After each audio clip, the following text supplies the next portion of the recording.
भाजपा ने one hand पूरे majority यहाँ पर हासिल कर ली है। मेजॉरिटी 51 चाहिए थे, लेकिन भाजपा ने अब तक 64 यानी कि 64 जगहों पर जीत हासिल कर ली है। मात्र 38 सीट अभी बाकी रह गए हैं, जहां पर देखना यह है कि कौन यहां से बाजी मारेगा। 38 सीटों में से बचे हुए जो प्रभाग हैं, प्रभाग क्रमांक 6, 7, 11, 13, 14, 15, 17, 18, 20, 21 और 25 ये प्रभाग बाकी हैं। लेकिन भाजपा ने जो पूरे पैनल के साथ जो प्रभाग जीते हैं वो इस प्रकार हैं। सबसे पहला प्रभाग क्रमांक 1, 2, 3, 4, 5, 8, 10, 19, 22, 23, 24, 26 और प्रभाग क्रमांक 16 में 2 महिला उम्मीदवार, यानी कि लगभग भाजपा के खाते में 64 यहाँ पे सीट जा चुके हैं। और सिर्फ 2 ही सीटों पर यहाँ पर विरोधी पार्टियां सामने आई है। एक है कांग्रेस से असादे जो प्रभाग क्रमांक 16 में, और शिवसेना एकनाथ शिंदे गुट के साटे नाम के व्यक्ति ने यहां पर शिवसेना का खाता खोला है। अब यहां पर सिर्फ 2 ही उम्मीदवार ऐसे हैं जो विरोध में अब तक आए हुए हैं, यानी कि लगभग 66 सीटों का निकाल अब तक हमारे सामने आया है, जिसमें भाजपा ने 64 सीट जीत हासिल कर ली है। तो 2 सीटों में से 1 सीट कांग्रेस और 1 सीट शिवसेना एकनाथ शिंदे गुट ने यहां पर हासिल कर ली है। मैंडेट के लिए 51 चाहिए थे, 51 सीट चाहिए थे, लेकिन भाजपा ने उस मैजिक को पार कर लिया है, मैजिक आंकड़े को भी पार कर लिया है, सत्ता बैठ चुकी है।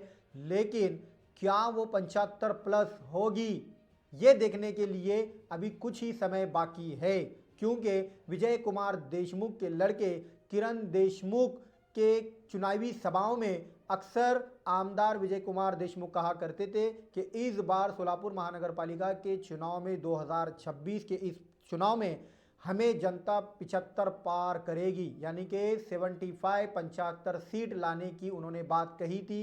वही मैंडेट मिलता हुआ दिखाई दे रहा है, जबकि राष्ट्रवादी शरद पवार गुट, राष्ट्रवादी अजित पवार गुट, शिवसेना उद्धव बाळा Thackeray, MNS, communist, Vanchit Bahujan Aghadi, BSP, MIM ये अपना खाता भी खोल नहीं पाई। लेकिन MIM के जो आने वाले उम्मीदवार माने जा रहे थे प्रभाग क्रमांक 16 में फिरदौस पटेल, गाजी जागीरदार, मुबरा पठान, ये भी बुरी तरह से हार चुके हैं। बाकी जगहों पर क्या होगा, उसमें से अब 2 इंपॉर्टेंट प्रभाग रह चुके हैं, प्रभाग क्रमांक 14 और प्रभाग क्रमांक 20।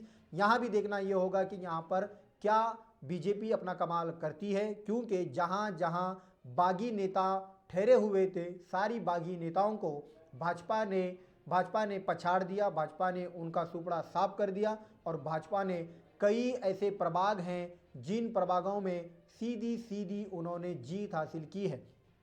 अब तक लगभग 12 प्रभागों में उन्होंने एक हाथी सत्ता ली है। सीधा पैनल टू पैनल काम हुआ, जिसके बलबूते पर भाजपा ने 64 सीट यहां पर हासिल की। अब मात्र 38 सीट बाकी है, 38। उन सीटों में से ऐसा माना जा रहा है कि अगर उसमें से 10 सीट भी भाजपा के पास चले जाएंगे तो वो 75 पार हो जाएगा। लेकिन अब के जो नतीजे बता रहे हैं, मुझे ऐसा लग रहा है, मेरा अनुमान ये कह रहा है कि भाजपा 80 होंगे, शिवसेना और राष्ट्रवादी कांग्रेस 5-5, कांग्रेस पार्टी 5, MIM 1 या 2 और बाकी की कोई भी यहां पर पार्टी जीत नहीं पाएगी, अपना खाता भी खोल नहीं पाएगी, क्योंकि अब जो बचे हुए 38 सीट हैं यहां पर ऐसा ही अनुमान लगाया जा रहा है। ऐसी ही जानकारी के लिए, सटीक जानकारी के लिए हमारे साथ बने रहिए और देखते रहिए आज़ादी बचाओ न्यूज़ चैनल, क्योंकि हम जो आपको अपडेट देने जा रहे हैं वो प्रभाग क्रमांक 2 का जो पूरे राज्य भर में चर्चा का विषय बना था, वो थोड़ी देर में आपके सामने मैं पूरी डिटेल्स रखूंगा। जय हिंद।